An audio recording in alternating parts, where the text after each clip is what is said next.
तो आज हम पढ़ेंगे नागरिक शास्त्र पार्ट 2 के अंतर्गत देश की सुरक्षा एवं विदेश नीति किसे कहते हैं।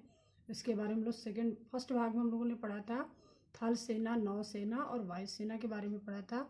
आज हम लोग सेकेंड भाग में पढ़ेंगे इन सशस्त्र सेनाओं का क्या काम होता है, इसके बारे में हम लोग डिटेल में पढ़ेंगे। इन सशस्त्र सेनाओं में भारत का कोई भी नागरिक भर्ती हो सकता है। महिलाओं को भी अल्प सेवा के लिए अल्प कमीशन यानी शॉर्ट सर्विस कमीशन में भर्ती किया जाता है। जिन शाखाओं में महिलाओं की भर्ती की जाती है उसमें से कुछ इस प्रकार हैं जैसे थल सेना की सिग्नल सेवा कोर, इंजीनियर शिक्षा कोर, आयुध कोर तथा गुप्तचर शाखा में भी इनकी भर्ती की जाती है। नौसेनाओं के सभी शाखाओं में यानी सभी भागों में इनकी भर्ती की जाती है। और वायुसेना की उड़ान, वैमानिकी, इंजीनियरिंग, शिक्षा, प्रशासन, लेखा तथा मौसम विभाग में भी इनकी भर्ती की जाती है।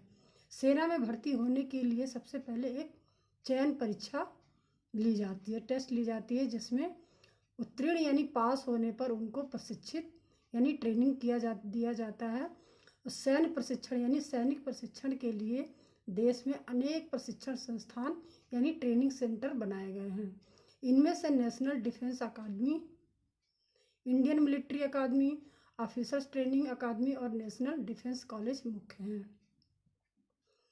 आधुनिक युग में नए नए अस्त्र शस्त्रों का प्रयोग होने लगा है।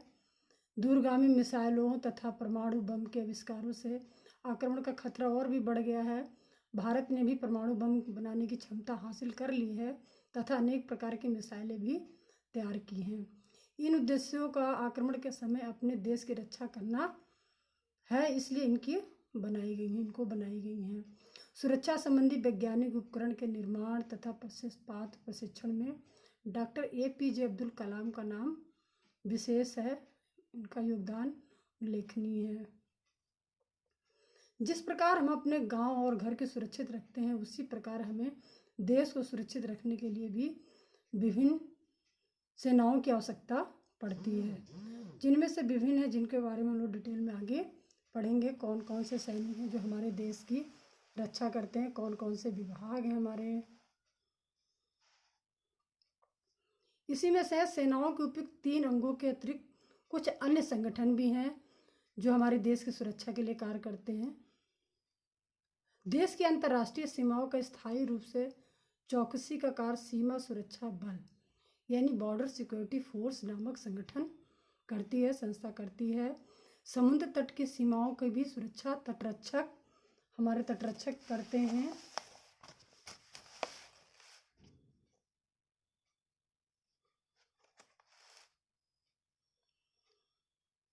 इन कार्यों में रक्षा प्रतिष्ठानों की रक्षा करना, तस्करी रोकना, खोज बचाव एवं दलों का गठन करना मुख्य है।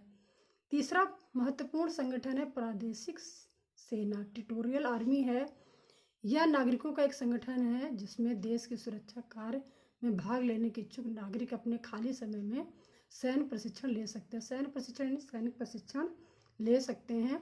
चौथा संगठन है नेशनल कैडेट कोर, जिसको शॉर्ट में NCC भी बोलते हैं। इसमें बालकों यानी लड़कों के साथ साथ बालिकाओं यानी लड़कियों का भी विभाग है। NCC का प्रशिक्षण हमारे विश्वविद्यालय, स्नातक उपाधि कॉलेजों में, महाविद्यालयों तथा अन्य स्कूल कॉलेजों में भी दिया जाता है। इसी प्रकार उच्च प्राथमिक विद्यालय में भी स्काउट एवं गाइड्स का प्रशिक्षण की भी व्यवस्था है। इसी के अंतर्गत और भी हैं संस्थान हैं जैसे केंद्रीय औद्योगिक सुरक्षा बल यानी सेंट्रल इंडस्ट्रियल सिक्योरिटी फोर्स एक अर्धसैनिक बल है जिसका मुख्य कार्य सरकारी कारखानों एवं अन्य सरकारी उपक्रमों को सुरक्षा प्रदान करना है।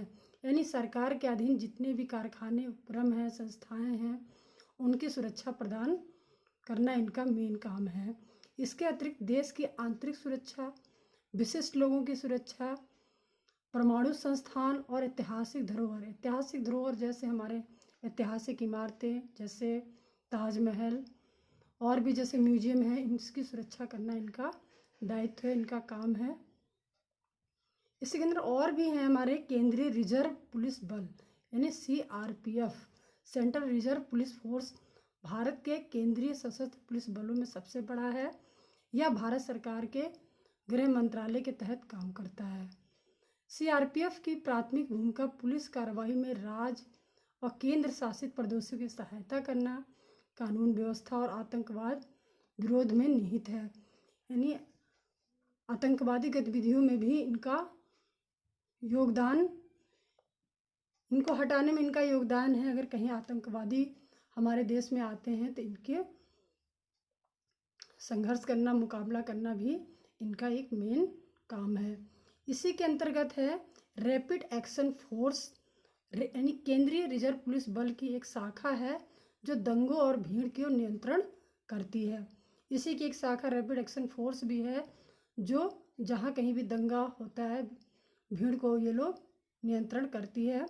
राष्ट्रीय सुरक्षा गार्ड, ये हमारे हैं नेशनल सिक्योरिटी गार्ड, यह गृह मंत्रालय के निरीक्षण में काम करती है और इसका मुख्य कार्य है विशिष्ट व्यक्तियों की रक्षा और बंधक एवं बचाव एवं महत्वपूर्ण प्रतिष्ठानों को आतंकवादी खतरों से सुरक्षित करना है। यानी कभी किसी को अगर बंधक बना लिया जाता है, जैसे कभी एरोप्लेन को हाईजैक कर लिया जाता है या बंधक बना लिया जाता है, तो उस कंडीशन में भी ये हमारे राष्ट्रीय सुरक्षा गार्ड उसमें उनके बचाव का कार्य करते हैं और महत्वपूर्ण प्रतिष्ठानों के आतंकवादी खतरों से भी सुरक्षित रखते हैं। शांति काल में सेनाओं तथा सहायक संगठनों की आवश्यकता भी उस समय भी पड़ती है जब देश पर किसी प्रकार का आंतरिक संकट आता है, उस समय भी इन सुरक्षा सैनिकों की आवश्यकता पड़ती है।